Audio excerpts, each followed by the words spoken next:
On tonight's Fayette Prep Rally, the crowds are pumped up as one of the region's biggest rivalries takes center court. The McIntosh Lady Chiefs try for a home court win over the red-hot Starr's Mill Lady Panthers. And the McIntosh and Starr's Mill boys square off in an absolute heart-stopper.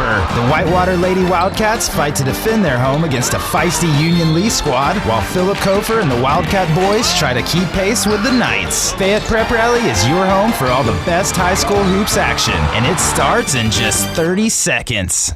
I'm failing. No big deal. What about college? Face it, I'm not getting into college. Fighting doesn't work. We can't let him keep failing. Maybe he'll outgrow it. It's not just a phase. You saw his report card. Ignoring it doesn't work. I said I'd do better. Saying it and doing it are two different things. Punishment doesn't work. What does work is a Huntington Learning Center. By improving basic skills, we build motivation and confidence, and kids look forward to learning. Call 1-800-CAN-LEARN today. Your child can learn.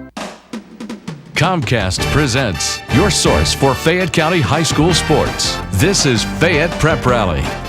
Hello and welcome to another edition of Fayette Prep Rally, your weekly high school sports program featuring the very best Fayette County High School action. I'm Chase Watson, joined by Nathan Shutter, year-round on Comcast Channel 25. Catch us here weeknights at 6, 8, and 10.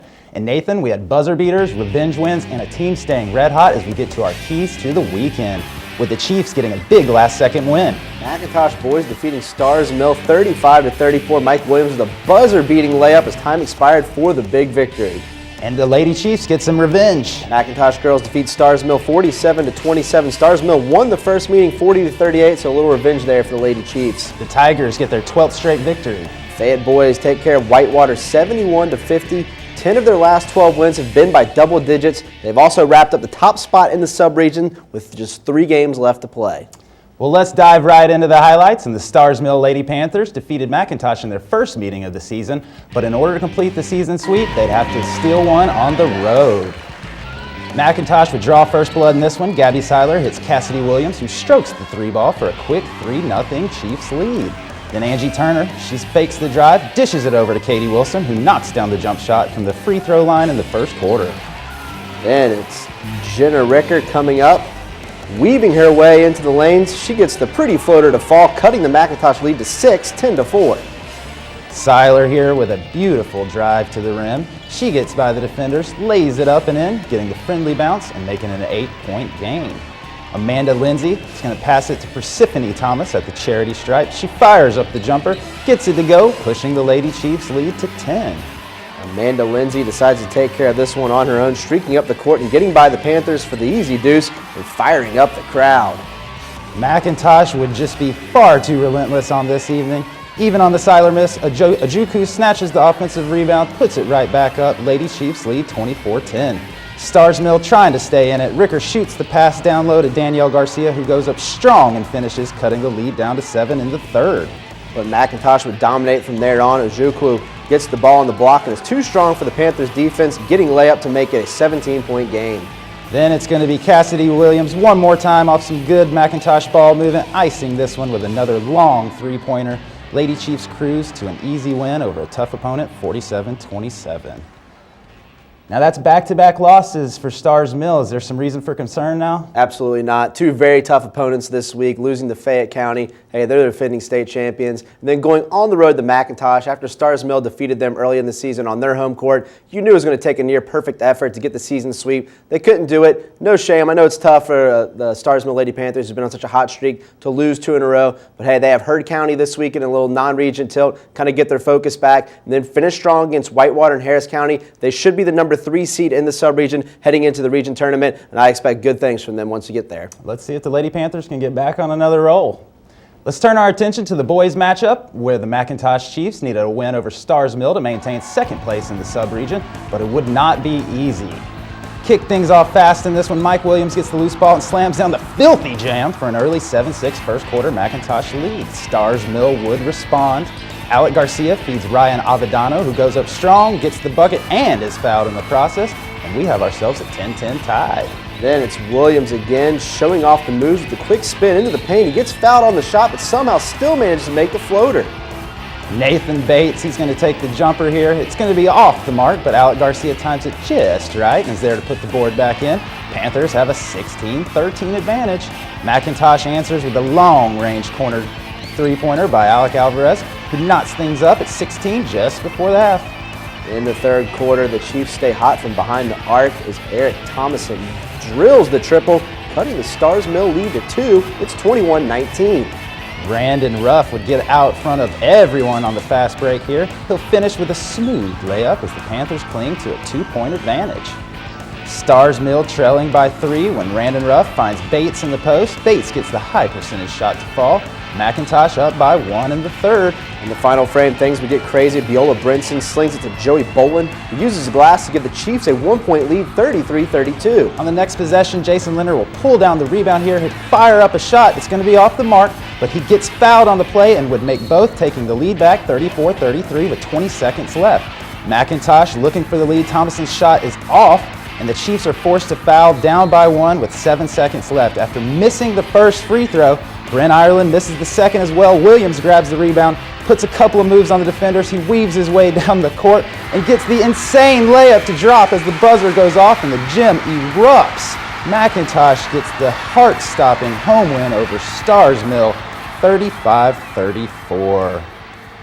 So after seeing a big victory like that over a good opponent, what do you feel like the Chiefs' postseason future looks like? I really like their chances if they can hold on to the number 2 seed in the sub-region, which they are in position to do so right now. I really like their chances heading into the region tournament. Seeding is so important. Matchups are so important. Right now they have a couple tough games. They have Whitewater and Harris County at home, then finish up on the road at Northgate. I think they're all very winnable games. They're not going to be easy, but if they can win all 3 games, hang on to that number 2 spot in the sub-region, get to the region tournament, I like their chances. Yeah, a game like that can really send a team on a roll. Definitely. Back to the highlights, and the Whitewater girls ended a 6-game losing streak with back-to-back wins, and we're looking to make it 3 in a row against visiting Upson-Lee. Jada Coggins gets Whitewater off to a quick start, sinking the jumper from the side, 2-0 Wildcats. Peyton Roth's going to rip away this loose ball and is off to the races. She takes it down court by herself. She gets the layup to go, and Whitewater is up 6-3 in the first. The Lady Knights hanging tough. Keandra Osbrooks puts up the right-hander on the block. It falls, keeping it a 3-point game. Danielle Ross has seen enough, though. She gets the big block. Renee Jenkins fires the pass up to the sprinting speed demon Roth, and she gets herself another easy layup. Off the Demisha Russell misfire, Acoria Gray goes up, grabs it, puts it right back, and gets hacked in the act as well. The Wildcat lead is only 3 in the second. Just before the half, Roth sends it over to Abby Scheimer, who squares up and drills the long 3-pointer. As time expires, Whitewater goes to the locker room, up 6. In the third, Sophia Kiangozi shoots the pretty transition pass over to cutting Roth, who slices into the lane and gets yet another layup. Then it's the freshman Renee Jenkins dribbling in, pulling up for the 10-footer to make it a 10-point Wildcat lead in the fourth. And Danielle Ross will finish this one off, grabbing the long pass and sending it home. Whitewater rolls, getting the 12-point victory over Upson-Lee in front of the home crowd. So the Whitewater Lady Wildcats are on a nice little 3-game run here. What do you see going forward? It's going to be a tough way to end the season, the regular season in region. They have to take on Starr's Mill as well as McIntosh on the road. Not going to be easy games. The Whitewater Lady Cats fell to both of those teams earlier in the season, so maybe a little revenge on their minds. Maybe they can get the W, but definitely going to be a tough road to end the season strong. But they need to get those 2 wins, I think, to have the momentum heading into the region tournament. Momentum's everything. After a surprise loss to Northgate last week, the Whitewater boys needed to get back on track as they played host to Upson-Lee. Upson-Lee comes out firing in this one. Keldrick Searcy, he's going to drain the long 2 for the first points of the game. Knights lead 2-0. Philip Kofer with a sweet post move here. He's going to finish with the right hand, and Whitewater ties things up in the first. Then it's Tommy Chalkley finding himself alone in the corner, and he buries the 3 to put the Wildcats up by 2. Monterio Brady, he's going to send the bounce pass into the paint for big Keaton Tomlin, who gets the short-range jumper to go, and that would tie it up 14-all in the second. Cedric Howell gets a hold of a loose ball, takes it all the way up court by himself, and hits the pretty little floater for 2-point night advantage. Junaid Alusasi is going to blow by his defender with a sick crossover and finishes it off with a beautiful layup to cut the night lead to 3. Philip Kofer would get to work, though. He's going to swat this shot and sprint up court. Olusesi finds him in stride. Kofer does the rest, jamming down the one-handed dunk. Robbie Hallfinger gets in on the action, cutting down the baseline and dropping in the pretty little reverse to give Whitewater a 1-point third-quarter lead. The Knights would answer. Cersei pushes it inside to Cedric Howell for the easy bucket and a 4-point Union Upson-Lee lead.